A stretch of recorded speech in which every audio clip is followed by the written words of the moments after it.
From our 22 News Broadcast Center, this is 22 News in Focus. Today, Decision 2013, a debate with the candidates for the Massachusetts Senate in the 2nd Hamden, Hampshire District. Here's Laura Hutchinson. Sunday afternoon, and welcome to a special 22 News in Focus. I'm Laura Hutchinson. We have a very special split edition of 22 News in Focus for you today. During the second half hour of our program, we'll talk about Mohegan Sun's casino proposal in Palmer. Voters there will decide on November 5th if they want a casino in their community. And we'll hear today why people like the proposal and what concerns others have. But first, we begin today with the debate between the two candidates for state senate left vacant by Mike Knappich in the 2nd Hamden and Hampshire District.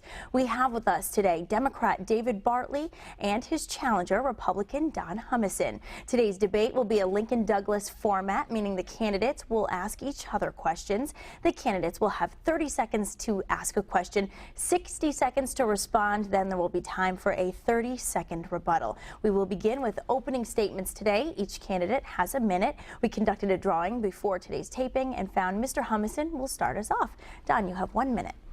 Thank you. Good afternoon, Laura. Thank you, everybody, for watching. And David, thanks for the opportunity to debate today. My name is Representative Don Humison. I'm the state representative for the city of Westfield, and I'm running for state senate. If you live in any of the 11 cities and towns in this district, I hope you'll consider voting for me on November 5th. If you live in Agawam or Southwick, Granville or Talent, East Hampton, Southampton, Russell, Montgomery, Chicopee, Holyoke, or Westfield, I hope you'll vote for me. I've practiced that a lot, so I hope I did a good job. A little bit about myself. I'm a family man. I have a wife named Janice and a 2-year-old boy named Quinn. Family is very important to me, and that's part of the reason why I'm running. We met at Westfield State College back in the 80s. I'm a graduate of Westfield State University and have a degree in criminal justice with a minor in psychology and Spanish. Public service is in my blood. My father is a firefighter, my mother is a nurse, and public service is very, very important to me, and that's why I'm running for Senate. Most of all, I have the experience, I think, to give back to this district. After 11 years in the House of Representatives and another 9 years working for Mike Knappich, that experience counts. Okay, Mr. Bartley, you have 1 minute. Thank you, Laura, and good afternoon, everyone, and good afternoon to my honorable friend and opponent, Rep. Don Humison. And good afternoon to all of you, and thank you for watching. It was said a while ago by Speaker of the House, Tip O'Neill, that all politics is local. That was a famous comment. Let me make a little change in that. Great government, when it's an effective government, that is local. Your state, your city councilors, your school committee persons, your select board members, your mayors, they're the ones that know government. They know you. When resources are directed to the local level, they know what's best, how best to work for our economy and how to support you, support the concerns that you have. That's what my campaigns have been about. Directing resources from Boston to Western Mass, where the local leaders know best what to do with them, and how you can tell us as local leaders how we can effectively help yourselves. I ask for your support November 5th, and I look forward to a great debate with my friend Don Humison. Okay, and we move on now to the question and answer portion of today's debate. Again, the candidates will be asking each other questions. We did conduct a drawing and determined Mr. Humison will be asking the first question. Thank you. You know, in my 11 years as a state representative in Westfield, I've had the opportunity to serve on a number of important legislative committees that impact work out here in Western Massachusetts, like transportation, higher education, and the like. I just got some good news that the Senate Minority Leader said he will appoint me to the Ways and Means Committee. So I'm very excited about that opportunity to serve. David, if you have the opportunity, which committees would you be interested in serving on, and what have you been promised? I appreciate that question. And so I'm not looking forward exactly to what committees I'm going to be on, and I'm glad that the Minority Leader said you're going to be on Ways and Means, but that's a little presumptuous. I'm here to ask folks for their vote and for their support on November 5th. And before I get to any committees or any committee assignments, and I haven't been promised anything, the only promise I'm making is that I'm going to work hard for Western Mass, hard to bring those tax dollars that we so desperately need here in one of the poorest Senate districts in the Commonwealth, bring those tax dollars back. So instead of self-aggrandizement that I'll be on a Ways and Means Committee, let's put that nonsense to the side until after the election. Let's talk about the things that are important to Western Mass, your concerns.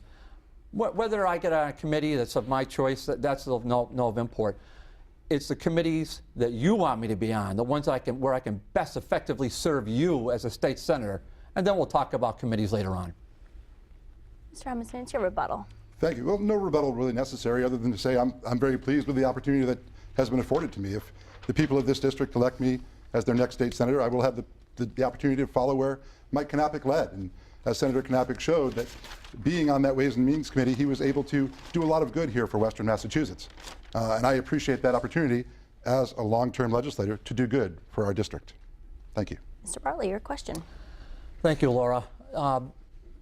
My friend Don Humison, I've made the center of my campaign bringing local aid back from Boston, back to Western Mass when we need it. And so I've discussed countless times, and I'm happy to tell the viewers here at Channel 22 that local aid has been pummeled. Meanwhile, the state budget has risen 30%, $34 billion. Rep. Humison, how are you going to help bring local aid back to Western Mass? Thank you, David. An excellent question. You know, in the state legislature, the budget is $34 billion of your taxpayer dollars.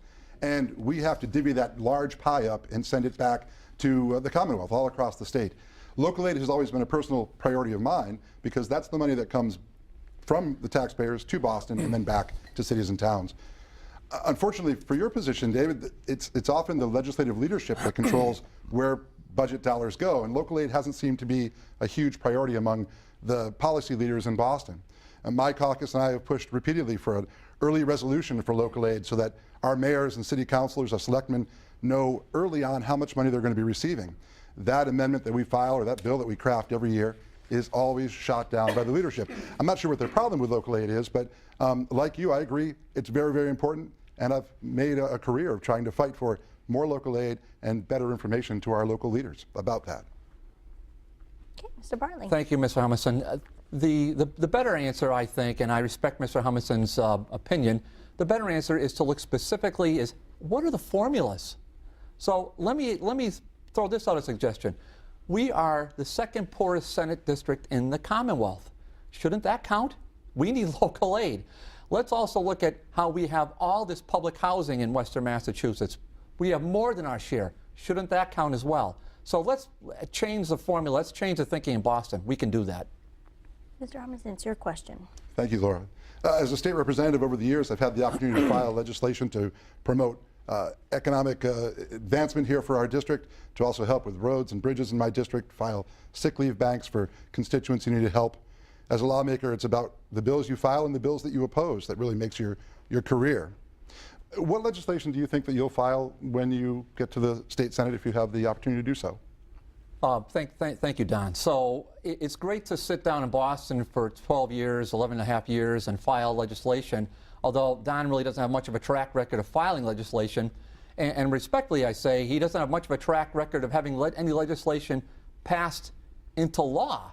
There is virtually nil when that comes. So I think one of my focuses is local aid. That's the key focus. So if we can change how the formulas are derived, then I'm confident that when we file legislation to do that, when we explain to folks in Boston how important it is that local aid can help us lower property taxes, improve our quality of life, support firefighters, support police officers, support teachers. That's what we want to do. That's where I'm going to focus my energy, all my intention as a state senator. Mr. Humison, your rebuttal. David, I'm disappointed. That response was a bit beneath you to attack my record after 11 years. You know, there are a lot of things in Westfield that I've done and a lot of things I've gotten past, not just by myself, but working with my colleagues on both sides of the aisle, the Democrats and the Republicans. You only have to get out of Holyoke for a little while and drive through Westfield to see the new bridges that we have, the viaduct for the railway, the parks and the wide roads, the new businesses. Gulfstream has located at Barnes Airport because of the work that I've done, not by myself, but with my colleagues. So I invite you to come down in Westfield, to Westfield, and see what we've done. Mr. Bartley, your question. The question was about legislation, and Don's passed none, but the record can speak for itself. I just talked. My prior question was about local aid. I want to hear, Don, who would you support? Who would you support as the next Senate president? I'm going to support Stan Rosenberg. Tell us who your candidate would be. My candidate would be Senator Bruce Tarr, the Republican leader of the Senate. He and I have been friends for many years and have served back to the time when I worked for Senator Mike Knappich as his chief of staff. And Bruce is the one who's been giving me a lot of guidance along the way, although I've had many conversations with Senator Rosenberg too. I value Stan's long service in the legislature and the record that he brings to everything from public safety to especially higher education. Senator Rosenberg's a friend, and I know that I'll have the opportunity to work close by with him, and we'll get along just fine. Well, so much for bipartisanship. My candidate is Stan Rosenberg, because Stan Rosenberg's a Western Mass guy who lives within minutes of Holyoke, East Hampton, Westfield, and the hill towns. My colleague, my friend's candidate is Bruce Tarr from Gloucester, about 140 miles away. I doubt he even knows where Holyoke is, never mind Tolland, Granville, and the rest of the hill towns. I'm going to go with a local guy. Don, you should join me in that. Mr. Humison, it's your question. David, just for the record, Senator Tarr was at my campaign kickoff at the warehouse in downtown Holyoke just a couple of weeks ago. I'm going to get back to the question I asked before about legislation that you'd be interested in filing because you didn't answer it. So when you become a senator, if you're lucky enough to have the vote of the people watching this today, what legislation might you file? Well, I guess there's a dearth of questions on that side. So when we talk, and I'll happily re-explain myself because I answered it the first time. Changing the local aid formula, sir. But there'll be a record of accomplishment after I'm elected to the state Senate, as opposed to a record of empty promises, failed promises. Don Humison's been sitting on the back bench in the State House for 11 and a half years, playing with his BlackBerry, once in a while looking up to see what's happening with debate, but constantly answering no. Dr. No maybe should be his nickname. When I'm elected to the state Senate with your support, we're going to change those local aid formulas, and we're going to make sure we get the revenue back to Western Mass where it belongs. That's the legislation I intend to file. So if we look at the formulas, and if we look at the attributes that are apparent in Western Mass, I know we can get those legislators to agree with me and to help us in Western Massachusetts. Mr. Humison, your rebuttal. David, with all due respect, it's your party that controls the House, the Senate, and the governor's office. It's your party that controls the bad local aid formula as it is. I doubt that your support will help change it in any way that our support hasn't already done so. But I'll answer the question that I asked. When I get to Boston, I intend to file 2 pieces of legislation. The first will be a supplemental budget to pay for the cost of this special election for our cities and towns. And the second will be to support a bill filed by Representative Mike Kane and Senator Knappich, making volleyball the official team sport of the Commonwealth. Mr. Bartley, your question. Okay, so volleyball and the elections. Well, first of all, the elections are already paid for, but the Secretary of Commonwealth has already done that. And so volleyball, that's important to everybody around the district. Specific cuts, sir. Tell us about specific cuts that you intend to make. You know, your analysis of the budget. You've been there for 11 and a half years. Surely there must be something specific you can offer to the voters to trim down the size of the $34 billion budget. Absolutely. And I'm sorry, Laura, I was waiting for you to say go. Oh, yeah, go ahead. You know, as a member of the minority party, we haven't always been in a position where we've been in control of the budget process. The corner office, the House, the Senate are controlled in Boston by Democrats, folks that my colleague and friend want to join. Unfortunately, it's those folks that control that process, and those folks, quite frankly, that have controlled the blossoming, blooming expansion of our state budget over the years. In some years, I voted for that budget when I thought it was good for us here in Western Mass. Other years, I voted against it. But I've always looked out for the causes that were important to us here: higher education, transportation, public safety, veteran services. Now, to get to your answer, the areas of the budget that I've always looked to try to trim are those areas that are wasteful in their spending. And you and I have talked about it on this campaign trail. EBT fraud, abuse in our public housing system, anywhere there was money being spent to go to people that didn't necessarily earn it. Those are the areas I've looked to cut. Mr. Bartley, your rebuttal. What an answer that is. Attack the poor, directly attack the poor, right out of the Tea Party playbook. That's talk about a standard operating procedure. Well, I've looked at the budget, and if you look at just the independent section of the budget, $3.5 billion, you can see where there's ways to consolidate. There's ways to cut off all the attorneys out of the budget. There's plenty of opportunities for that. You, sir, should be able to answer those directly as opposed to a non-answer that you just gave. Okay, very good. And I am going to take a break there. We have reached the halfway point of today's debate. We're going to take a short break now and pick up where we left off when we return. Stay with us. You're watching a very special Decision 2013 edition of 22 News in Focus.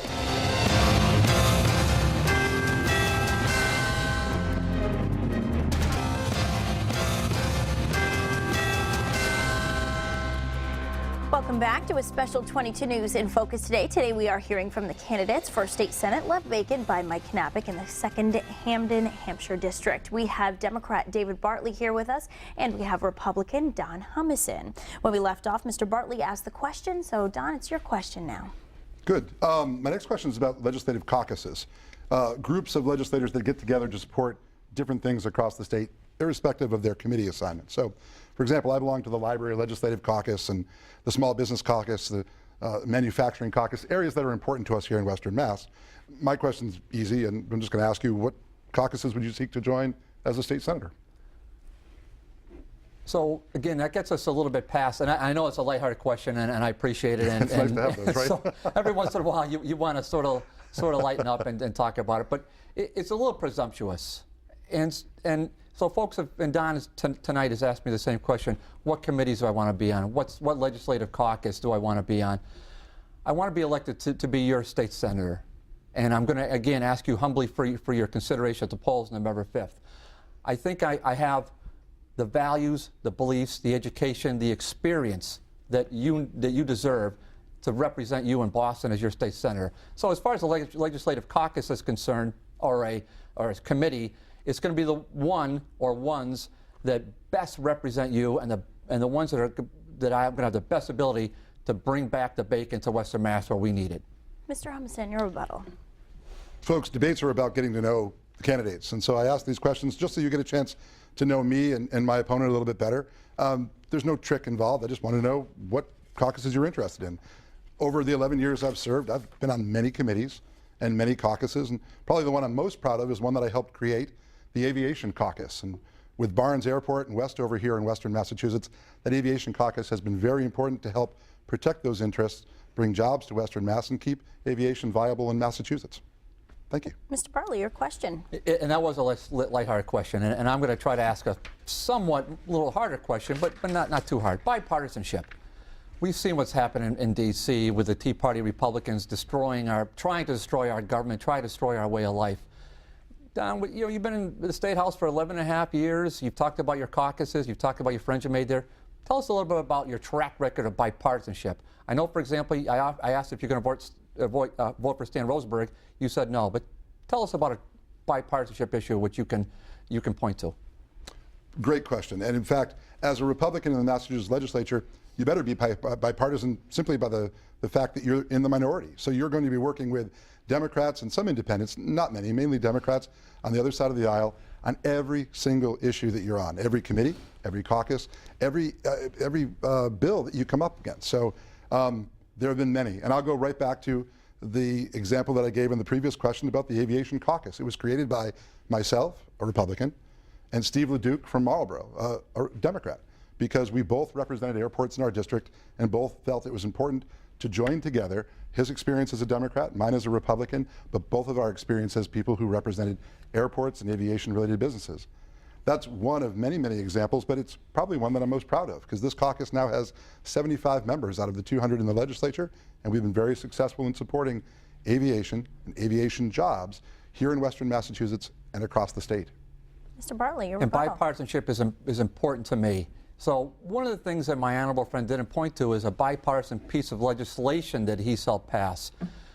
Caucuses are great, and getting to know your fellow state reps and state senators is great, but there's got to be some kind of a weight to this. We're down in Boston to do the people's work, not to sit on a bunch of committees and make a bunch of pals down there. We want to do the people's work because we need help in Western Mass. That's what I intend to do.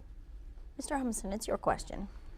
A big part of the job, and I continually go back to my experience as a legislator, but a big part of this job is helping our constituents, helping the people that contact our offices or visit us at our offices or grocery stores or wherever we may be to ask us about problems they're having with state government, problems at the registry or problems with Fastlane, problems at the Department of Revenue.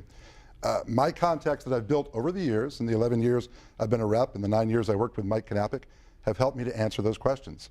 So I guess, David, not having that experience in Boston, how do you think you'll have the contacts to help our constituents when they need it? Again, Don just wants to keep asking easy questions, and I appreciate that. So, contacts in Boston, geez. There used to be this guy, used to be a Speaker of the House. His name was David M. Bartley, Speaker of the House from 1969 to 1975. He also is president of HCC for 28 years, and he's had a lifetime of public service. I think I might be able to tap into my dad's Rolodex and meet some contacts. But I'm more interested, not so much in contacts in Boston.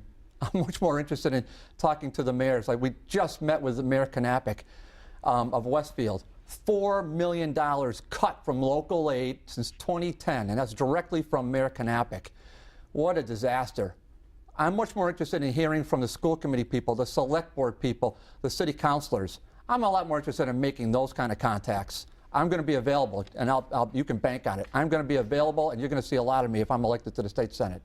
Mr. Humison, it's your rebuttal. I'll remind you again that local aid is controlled by the majority party in the legislature, by your party. And so if there have been cuts made, and there have, unfortunately, a lot of the responsibility belongs at the feet of that party, your party, not mine.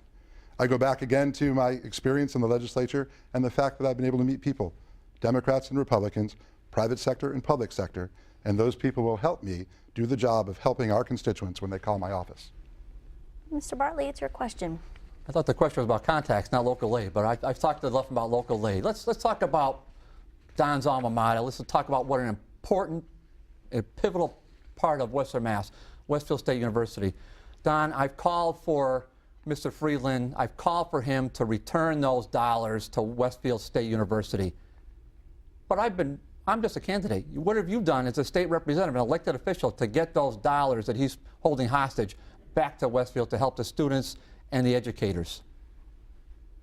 Well, I'm very proud of my degree from Westfield State University, as I said, and very proud of the fact that I'm still very involved in the Alumni Association and the foundation there at the college.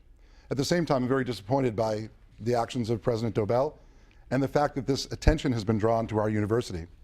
You and I both said in a previous debate that there is a process in place, that investigations are undergoing, and that President Dobell deserves due process.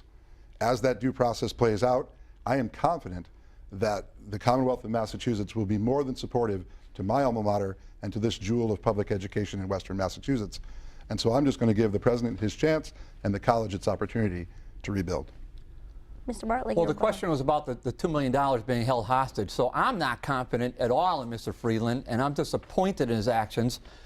I'm not going to make any grandiose statement that I'm going to go down and bang his door in, but I'll tell you what, he's going to hear from me, and he's going to hear from the constituents that I hope to represent, that how vital those dollars are. And if we don't get action out of him, then we're going to go straight to the corner office. And again, there are Democrats in charge, I get it, but these folks have to hear from us as people, just as folks in Western Mass. They'll listen to our voices.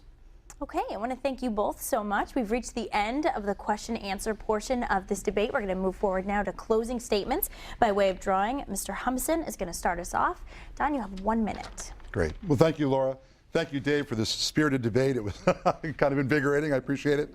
Thank you, all of you who are watching today. I really just appreciate the chance to come before you as a candidate for State Senate and to ask for your vote. It's no mistake. I've been making my experience in the State House and in this district over the past 11 years a cornerstone of my campaign. And so that is why I constantly go back to the fact that the 11 years I've served in the House and the 9 years I served with Senator Knappich as his aide in the House and Senate will serve me best to pick up where Mike Knappich left off. And we're in the middle of the fiscal year, in the middle of a legislative session. As we've talked today, there are very important issues going on all around us in each of the 11 cities and towns of our district. I would think it'd be best to elect someone who can hit the ground running, someone who doesn't need time to ramp up. My opponent and I are friends. It may not always sound like it, but we are. And so I'm pleased with the tone of this debate. I really appreciate the fact that we've had such a good race. I think it's a nice way for other people to look at politics and say, every race should be the way the Humison-Bartley race was. Thank you for your time, and I appreciate your vote. Mr. Bartley. And thank you to TV22, thank you to all the viewers at home, and thank you to my friend Don Humison. We'll just change it, we'll say it to Bartley Humison. And, but I respectfully ask for your vote November 5th. And I do that because I believe I have the best ability to offer to Boston your values, your beliefs. My experience has been this: 17 years as a governmental auditor. I know where the waste, fraud, and abuse is in the budget. I'm a practicing attorney, but I didn't become an attorney as a young man. I became it as an attorney just 8 years ago. And it's been an experience. So I went to night school, but I'm also a public education guy. and I support public education, but more importantly, I support Western Massachusetts and its values. And to my good friend Don Humison, I thank him for his vigorous debate. We know what an important choice that you have. Again, I ask for your vote November 5th, and I really thank you for your consideration. Okay, I want to thank you both, and that concludes our debate today. We want to thank both of our candidates for joining us. Thank you at home for watching. Be sure to head to the polls Tuesday, November 5th. Next, we're going to talk about Mohegan Sun's casino proposal in Palmer. Stay with us. You're watching 22 News in Focus.